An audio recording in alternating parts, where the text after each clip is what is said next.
Okay, get ready guys. Jeff in position. Okie dokie. Cool. Sandy, you right on the sound desk? Yeah. Awesome. I just need to get my notes. Okay. Right. Said Fred, give a shot. Sandy, don't play that yet. Yeah, but I thought I was supposed to play right, said Fred, when you said the word right. I can't be having this again today. I'm just looking at the order of the video, Jeff. I think, say... Phenomenal. Sandy, stop it. What? I'm just doing my job. How many times? I promise I won't do it again. Thank you. For the music. Sandy!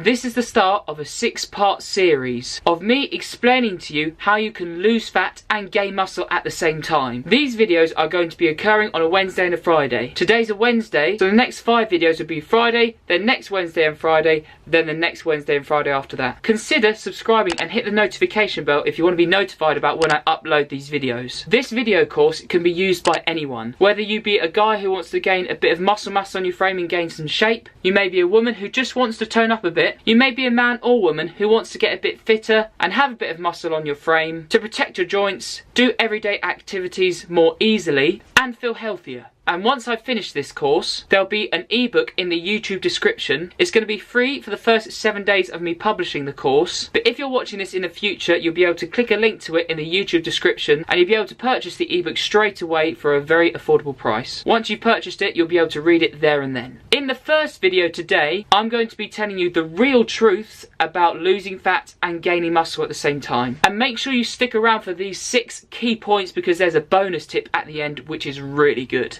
First point, the main determining factor of you losing weight or losing fat is the concept of calories in versus calories out over time. If your maintenance calories is 2,000 calories per day, this equates to 14,000 calories per week. If you're eating below 14,000 calories across a typical week, you'll lose weight. If you eat over 14,000 calories, you'll gain weight. That's a very simplistic explanation, but the amount you're in a deficit by will determine how quickly you lose weight. And the key thing is you shouldn't be in the mindset of losing weight as quickly as possible. The next video on Friday is going to be me explaining how to set up your own nutrition plan in regards to how many calories you should be intaking to start with in order to lose weight and lose fat. Point number 2. In my opinion, protein is essential when losing fat. You will be losing weight, but the main focus with this is losing fat. A lot of diets out there say you need to lose weight, but they don't really focus on body composition. My message is that you need to be changing your body composition and losing weight will be part of this process. Getting 0.8 of a gram per pound of your body weight of protein in grams per day sounds a bit sciencey. I will explain that in a future video on this course. But achieving your minimum protein target is essential for retaining muscle mass as you progressively lose weight. It helps make you feel fuller for longer throughout the day, so you shouldn't get hunger cravings. Protein will supply you with amino acids, which is essential for retaining muscle mass again, and when done properly, and when consuming enough protein combined with losing fat properly, you'll be able to achieve a body transformation that you're able to sustain in the long term, and you won't achieve a skinny fat physique. Point number 3, you will have to weigh yourself. You may only be able to do this at a gym, but I would recommend getting your own home scales. Best ones really are digital, but if you only have access to analog ones, they're fine as well. You can weigh yourself every day in the morning on an empty stomach, not wearing any clothes after having used the toilet to give you the most accurate measurement, and then do an average weigh-in for the whole week. But if that seems overwhelming, just do it once a week. But bear in mind, sometimes your body weight might change due to stress, what time you finished eating the night before, and other factors. Point number 4, you're going to have to start weighing your food.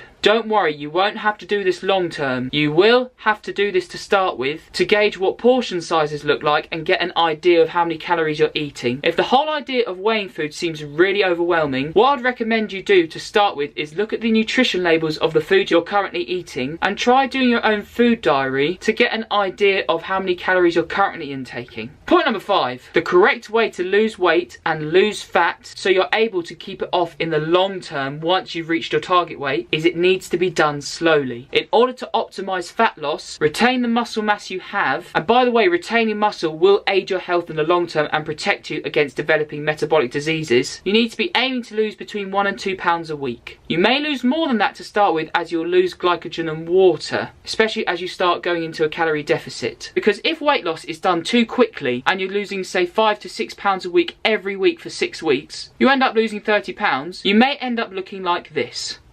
This is what we call a skinny fat physique. So a person looks like they have thin arms, they look fit with a shirt on, they have thin legs, but they still have a lot of adipose fat around the abdomen area. And having fat around the waistline and abdomen area still puts you at risk of developing metabolic diseases. Check out the scientific study I've left in the YouTube description if you want to find out more about body fat distribution and this skinny fat physique, which I just talked about. Point number 6, you need to be doing resistance training. Again, in my opinion, if you're just doing cardiovascular exercise whilst losing weight and not doing any weight training at all, you'll be at risk of looking very thin and achieving, again, a skinny fat physique. By doing resistance training, this will promote muscle growth, not big bodybuildery muscles, but it'll help you to tone up. Having the muscle mass will help increase the amount of calories you need a day, because calories are needed to maintain muscle. Plus, building this muscle will increase your lean mass and lower your fat mass, so your body fat percentage will lower. This will put you in a better health position, protect your joints, and improve your overall quality of life. Bonus tip: with this nutrition plan approach, you can still eat everything you eat at the moment. You can still include the treats you love. The key word here is in moderation. You need to be aware of your daily/weekly calorie target in order to lose fat. Keep within that, then 70 to 80% of the time,